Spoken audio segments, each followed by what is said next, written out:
সমন্বয়ৰ সমাহাৰ পুৱামক্কাৰ পৰা হয়গ্ৰীৱ মাধৱলৈ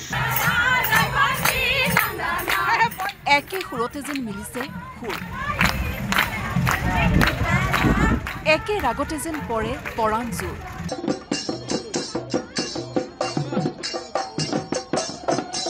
দৃশ্যয়া হাজোৰ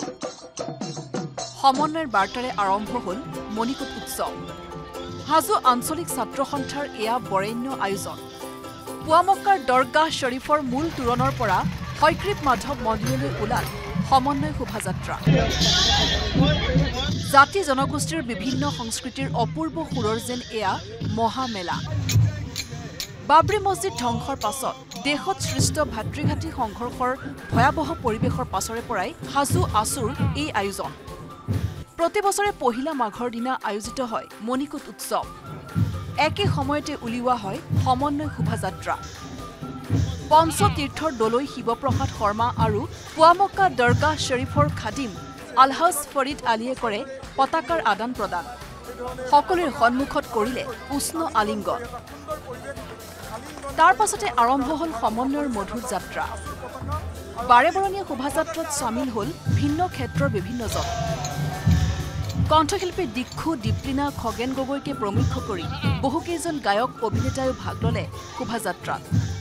শোভাযাত্ৰাত ভাগ লৈ আনন্দিত শিল্পী কলাকুশলী সঁচাকৈ খুব ভাল লগা এক পৰিৱেশ আৰু আজি 3 দশক ধৰি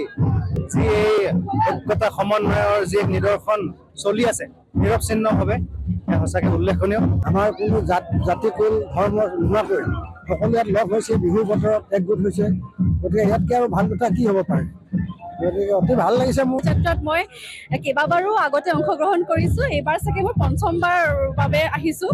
আৰু মই যেতিয়াই মোক ইয়াৰ কথা কয় তেতিয়াই মই আচলতে আহিবলগীয়া বাধ্যত পৰোঁ এইকাৰণে পৰোঁ কাৰণ ইয়াৰ পৰিৱেশটোৰ কাৰণে বিশেষকৈ কাৰণ অসমৰ কথা যোনে সোধে অসমনো কি আচলতে গতিকে অসমখন আছে গোটেইখিনি ইয়াতে দেখিবলৈ পোৱা যায় শোভাযাত্ৰাত শোভাবৰ্ধন কৰিলে শিৰত আছুৰ ৰক্তিম পতাকা সম্বলিত গজৰাজে জেউতি চৰালে ভিন্ন ধৰ্ম জাতি বৰ্ণ নিৰ্বিশেষে অংশগ্ৰহণকাৰী দলে বাজি উঠিল বিভিন্ন বাজনা শোভাযাত্ৰাত অংশগ্ৰহণ কৰিলে বিভিন্ন বিদ্যালয়ৰ শিক্ষাৰ্থীয়ে সমন্বয়ৰ বাণীলৈ হাজো আঞ্চলিক ছাত্ৰ সন্থাৰ আয়োজনত ভাগ ল'লে সদৌ অসম ছাত্ৰ সন্থাৰ কেন্দ্ৰীয় নেতৃত্বই সমন্বয় যাত্ৰা এটা কথা স্পষ্ট কৰি দিয়ে যে হিন্দু মুছলমানৰ সাম্প্ৰদায়িক ৰাজনীতি ভাৰতবৰ্ষৰ আন প্ৰান্তত কোনোবাই কৰিলে কৰি থাকক অসমত তেনে ৰাজনীতিৰ কোনো স্থান নাই অসমৰ মানুহে এক খিলঞ্জীয়া ধাৰণাৰে সৈতে আগবাঢ়ি আহিছিল আৰু আগবাঢ়ি যাব আজি অকল সমন্বয়ৰ বাৰ্তা হাৰমনি মেছেজ যাতে এই হাৰমনি মেছেজটো অকল অসম বুলি নহয় ভাৰতবৰ্ষক যে হাজো ৰাইজে দেখাই দিছে আৰু যিসকল হিন্দু মুছলমান যি ৰাজনীতি কৰি আছে তেওঁলোকক এই সমন্বয় যাত্ৰাটো ইয়াৰ পৰা আমি প্ৰেৰণ কৰিছোঁ এটা বাৰ্তা দিব বিচাৰিছোঁ যে আমাক হিন্দু মুছলমান তেওঁলোকৰ ৰাজনীতিৰ নামত তেওঁলোকে ভাগ নকৰি এই ইয়াৰ পৰা এটা শোভাযাত্ৰা যাতে সমগ্ৰ অসম বা সমগ্ৰ ভাৰতবৰ্ষই যাতে ইয়াত দেখক আহক আৰু ইয়াত আমাৰ সমন্বয়ৰ যিটো প্ৰতি আমাৰ ব্ৰাদাৰহুড আছে এই ইউনিটিটো আমাৰ শক্তি একতাৰ বাণীৰে সম্প্ৰীতিৰ দোলেৰে বান্ধ খোৱা ৰাইজখনেও আগবঢ়ালে সহযোগ বৰেণ্য অসমৰ বৰণীয়া কৃষ্টিৰে পুনৰ এবাৰ উজ্জীৱিত হ'ল পঞ্চতীৰ্থ হাজো হাজোৰ পৰা ধীৰাজ দাসৰ report news 18 Assam north east